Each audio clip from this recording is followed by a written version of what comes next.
กราบสวัสดีและกราบสวัสดีพ่อแม่พี่น้องทุกๆคนเลยพี่น้องเด้อที่เข้ามาเบิ่งคลิปก่อนนะคลิปนี้ก็จะมาถามพี่น้องคนไทยหรือว่าตั้งคำถามนะพี่น้องเนาะเป็นหยังหรือว่าทำไมก็คือถนนที่พังไทยยังดีๆอยู่แต่หรือแล้วทำใหม่นะทุกคนนะก็แปลว่าไปบ่ว่าจะไปเมื่อเดือนก่อนก็คือ ไปกาญจนบุรีเนาะพี่น้องเนาะไปกาญจนบุรีแต่ว่าไปเนี่ยโอ้โหถนนนี่เนาะพี่น้องเนาะก็เจ้าเฮ็ดแบบว่าเฮ็ดใหม่เนาะพี่น้องทั้งๆที่ว่าถนนมันยังดีเด้อพี่น้องโอ้โหแบบว่าเพิ่นสร้างถนนลายทรายเนาะพี่น้องอยู่บ่อนค่อยอยู่นี่เนาะก็คือเส้นจากชวนส้มเนี่ยนะแถวพระราม2แลนจากพระราม2เนี่ยนะจะฮู้เนาะแถวสมุทรสาครเนี่ยเนาะแถวบ้านแพ้วเนี่ยนะ ก็เจ้าแบบว่าสร้างแล้วสร้างอีกเนาะพี่น้องสร้างแบบว่าโอ้เนาะทางเถิงทางหลุมเนาะพี่น้องเนาะทางเถิงก็ใกล้สิเปิดใส่แล้วก็คือสั้นบนสั้นล่างเนาะพี่น้องเนาะเพิ่นสร้างถนนในโอ้ตกแบบว่าถนนยังดีๆอยู่เลยพี่น้องแต่ก็เจ้ารื้อได้สร้างใหม่เนาะพี่น้องเนาะบางทีก็แต่ถนนคือแปลกมากทุกคน แปลกแฮงพี่น้องถนนประเทศไทยนี่บ่ค่อยเป็นหลุมเลยเนาะพี่น้องเนาะ ในเมื่อมันบ่เป็นหลุมเนาะพี่น้องเนาะเป็นหลุมนิดๆหน่อยๆเนี่ยเพิ่นก็ซ่อมและรื้อซ่อมใหม่เลยเนาะคือข้อยเห็นอยู่แถวข้อยอยู่นี่นะเพิ่นแบบว่าโอ้โหและซ่อมถนนนี่แป๊บๆเดียวเนาะพี่น้องเนาะเขาบ่ได้ปะแบบว่าคืออยู่ทางบ้านเฮานี่เนาะพี่น้องเนาะเพื่อสิสร้างแล้วเนาะพี่น้องไปเลยเปปะเนาะอันนี้เพิ่นกลางเว้นนี่เพิ่นก็ปล่อยให้รถไปเนาะพี่น้อง กลางคืนนี่เพิ่นก็มาสร้างแป๊บเดียวนะพี่น้องเนาะคือถนนอยู่บางก็อยู่นี่เนาะก็คือถนนมันแบบว่ามันทางมันน้อยนะทุกคนก็คือทางมันมีเลนสวนกันไปกันมานะแต่ว่าไปตอนนั้นก็มันก็สิเพแล้วนะเพราะว่าหลายปีแล้วเนาะหลายปีเป็น10ปี20ปีแล้วมั้งเพิ่นก็รื้อสร้างใหม่นะพี่น้องรื้อสร้างใหม่มันเป็นหลุมเล็กๆน้อยๆนี่แหละเพิ่นก็รื้อสร้างใหม่เนาะเอาไปแบบอาทิตย์หนึงบ่ได้ไปตลาดพอไปถนนดีโอ้ปูยางมาต่อยไม่เอี่ยมเลยคืองงแฮงเนาะแบบว่าอยู่ไสนะพี่น้องเนาะบ่ว่าจะมีเรือนคนบ่มีบ่ว่าจะมีบ้านคนหรือบ่มีบ้านคนนะพี่น้องเพิ่นสร้างถนนทุกที่นะพี่น้องเนาะจะบ่ค่อยเห็นถนนแบบว่าดินแดงนะพี่น้องจะบ่ค่อยเห็นถ้าเป็นเส้นทางของรัฐนี่เนาะพี่น้องเนาะจะบ่ค่อยเห็นทางแดงหรือว่าทางรุกรังเลยเนาะพี่น้องเนาะก็คืออยู่แถวก็อยู่นี่นะนอกจากว่าทางเข้าซอยของบ้านประชาชนนะแต่ก็มีน้อยแฮงอยู่แถวนี้นะพี่น้องอันนี้มีน้อยแฮงแบบว่านอกจากว่าทางเข้าสวนมะพร้าวซีซั่นนะพี่น้องที่เป็นทางรุกรังเนาะแต่ว่าทางเขาทางถ้าเป็นทางรัฐบาลนี่นะพี่น้องเนาะ บ่ปูคอนกรีตกับยางมาต่อยนะพี่น้องนะบ่ว่าจะเป็นทางลัดน้อยๆหรือว่าทางอิหยังก็อย่าถ้าเป็นของรัฐบาลแล้วจะปูทางดำหมดนะพี่น้องก็จะไปเนาะสังเกตเห็นนะพี่น้องเนาะเวลาเขาเจ้าเฮ็ดนี่ก็คือแบบว่ามันจะมีแบบว่าป้ายงบประมาณที่เพิ่นเฮ็ดไว้ติดไว้ในแคมทางนะพี่น้องอย่างเช่นถนนที่เบิ่งเขาอยู่นี่ก็คือเพิ่นสร้างประมาณ900,000 บาทนะพี่น้องเนาะ900,000 กว่าบาทเกือบล้านบาทเนาะ สร้างถนนบอนคอยอยู่นี่นะและก็สร้างถนนยังบ่พอนะพี่น้องสร้างตลิ่งอีกเนาะก็คือสร้างตลิ่งยาวปอหลายร้อยกิโลเมตรเนาะพี่น้องเนาะโอ้ตัวยอมนี่เนาะพี่น้องเนาะยอมได้เห็นคนไทยเขาเฮ็ดเขาสร้างนี่เนาะพี่น้องเนาะก็คือว่าคิดเบิ่งอยู่บ้านเฮาเนาะ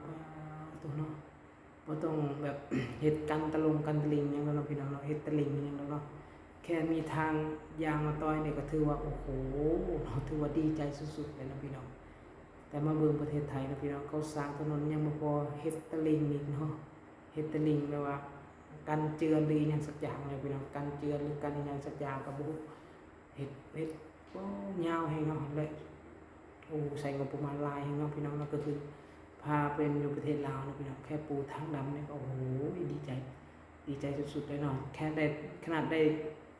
ทางแดงนะพี่น้องได้ทางแดงที่แบบว่าเฮ็ดดีๆนะขุดร่องดีๆนะก็ยังดีใจแล้วแต่ถ้าได้ทางดำที่ซ้ำใดนะพี่น้องคิดเบิ่งอยู่นี่แหละเนาะก็คืออันนี้ก็คือบ่อยากเปรียบเทียบนะพี่น้องแต่ว่าเฮามาเบิ่งอยู่พี่แล้วมาเบิ่งอยู่บ้านเฮาเนาะก็คืออันนี้ก็ต้องยอมรับนะพี่น้องไปทุกที่ทุกจังหวัดนะพี่น้องไปกาญจนบุรีก็เฮ็ดถนนอยู่โอ้ยไปรถประเทศลาวไปรถประเทศไทยนะพี่น้อง บ่อนใดที่บ่มีสร้างถนนเนาะพี่น้องสร้างทุกที่เนาะพี่น้องนายจ้างก็จนเว้าเนาะพี่น้องโอ้ยเมืองไทยนี่นะถนนยังดีๆอยู่เลยนี่หรือทำใหม่ดูสิโอ้โหแล้วเขาก็ว่าโอ้เขาเอาเงินมาจากไหนทำไมสร้างเยอะจังครับพี่เขาบอกโอ้ยเงินของรัฐบาลยังโน่นนี่นั่นเงินของหน่วยงานรัฐยังประมาณนี้แหละนะพี่น้องเนาะมันมียังแหละเนาะเขาบอกให้คนเขาก็จำมาได้เลยนะพี่น้องก็คือแบบว่าเขาไปแล้วมาเห็นนะพี่น้องก็คือแบบว่าโอ้ว่าจะทุกจังหวัดเลยมั้งพี่น้องคนก็ไม่ได้ไปทุกจังหวัดหรอกแต่ว่าเขาไปจากสมุทรสาครไปกาญจนบุรีก็เห็นสร้างถนนเกือบทุกบ่อนนะพี่น้องสร้างบ่อนหันบ่อนนี่บ่อนซอยนั่นซอยนี่และเพิ่นกระถามนะพี่น้องว่าที่ประเทศลาวมีสร้างถนนแบบนี้ไหมเพิ่นกระถามนะพี่น้องถามว่ามีบ่เกี่ยวคอยก็ตอบว่ามีบ้างนะพี่น้องมีบ้างก็บ่ได้มีหลายแบบนี้นะพี่น้องส่วนหลายแล้วก็จะเป็นสร้างทางแดงแค่นั้นแหละนะพี่น้องสร้างก็จะเป็นสร้างยามแรงเนาะเวลาเขาเฮ็ดถ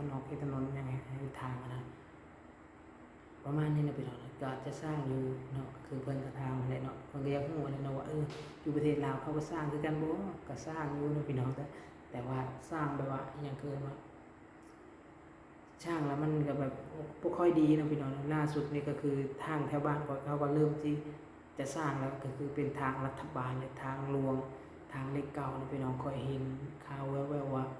เขาจะเปิดเก็บเงินนะพี่น้องจากทางรัฐบาลเมื่อก่อนนะพี่น้องทางหลวงทางเล็กเก่านะผู้ใดที่ฮู้เนาะก็คือน่าจะเฮ็ดใหม่นะพี่น้องพอเห็นเขาเจ้าลือเห็นในคลิปในข่าวนะพี่น้องว่า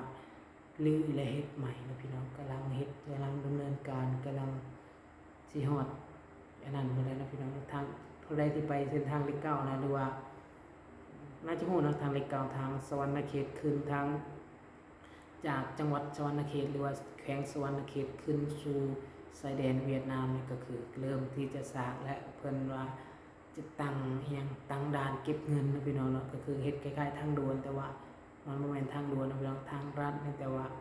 เก็บเงินนะพี่น้องเฮ็ดทางให้มันดีแล้วก็จะเก็บเงินกับ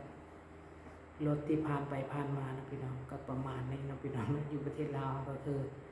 ก็แน่นอนนะพี่น้องอยากได้ของดีก็ต้องเสียเงินแหละบัดนี้เนาะบางคนก็บอกว่าโอ้ยใส่แบบเก่าก็ดีอยู่แล้วไม่อยากเสียเงินนะถ้าไม่อยากเสียเงินก็ต้องได้ตกคุมตกหลุมเนาะปัจจุบันให้เพิ่นเปลี่ยนใหม่แล้วก็ได้เสียเงินนะพี่น้องผู้ใดที่อยากไปชายแดนเวียดนามแต่บ่ฮู้ว่าเพิ่นสิเก็บเงินอยู่บ่อนใดนะพี่น้องนะบ่ฮู้ว่าถ้าเฮาผ่านไปใกล้ๆใกล้ๆนี่ก็คือถ้าเก็บเงินใกล้ๆบ้านข่อยนี่ออกมาโอ้ยได้เสียเงินค่าทางอีกแล้วเนาะสิซวยเลยสิได้เสียเงินเนาะประมาณนี้นะพี่น้องนะก็คือคลิปนี้ก็จะมาจมมาเล่าหรือว่ามาตั้งคำถามแล้วก็จะมาเล่าถนนประเทศลาวกับถนนประเทศไทยนะพี่น้องเนาะว่ามันแตกต่างกันแฮงนะพี่น้องนะอยู่ประเทศไทยทางยังดีๆลื้อแล้วก็เฮ็ดใหม่นะพี่น้องบ่ว่าสันเทิงสันหลุมนะแต่สันเทิงนี่ก็สันเทิงก็เฮ็ดสันหลุมก็เฮ็ดเนาะอยู่แถวก็อยู่ผู้ใดที่ขี่รถผ่านไปผ่านมาแถวแม่น้ำท่าจีนน่ะเพิ่นก็เฮ็ดไปเรื่อยๆนะพี่น้องเนาะเฮ็ดไปโอ้เฮ็ดแบบว่าบ่หยุดบ่ยั้งอะไรนะพี่น้องบ่เสียดายเงินนี่เนาะแบบว่าเขาเจ้าทางยังดีนะพี่น้องยังเฮ็ดใหม่อันนี้ก็คือบ่ฮู้นะว่าเพิ่นเฮ็ดจังได๋นะพี่น้องก็คือแบบว่าโอ้เมื่อก่อนเนี่ยมันถนนเตี้ยๆนะเพิ่นก็จะยกสูงโอ้โหนะพี่น้องยกสูงนี่เป็นเหมือนเพียงหัวเข่าพี่ว่าเนาะเพียงหัวเข่าพี่เลยจากเมื่อก่อนเตี้ยๆนะพี่น้องเพิ่นยกถนนขึ้นมาจากเมื่อก่อนเพียงกับบ้านประชาชนยกขึ้นมาพี่เลยบ้านประชาชนนี่คอยเห็นนะแถวๆก็อยู่นี่พี่น้องป้าเนาะบ้านประชาชนอยู่ต่ำกว่าถนนเลยเด้อพี่น้องอันนี้ก็คือจากที่เฮาเห็นนะพี่น้องป้าตัวเนาะแต่ต่อไปก็เราเรือนประชาชนก็เจ้าสิเฮ็ดจังได๋นะพี่น้องหรือว่าบ่เป็นหยังบ่เนาะพี่น้องอันนี้ก็คืออย่างฮู้ว่าบางทีเนาะ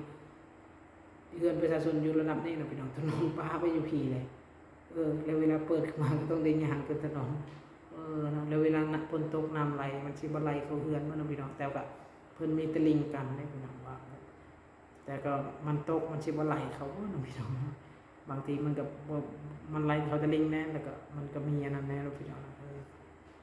ประมาณนี้นะพี่น้องก็คือคลิปนี้ก็จะมา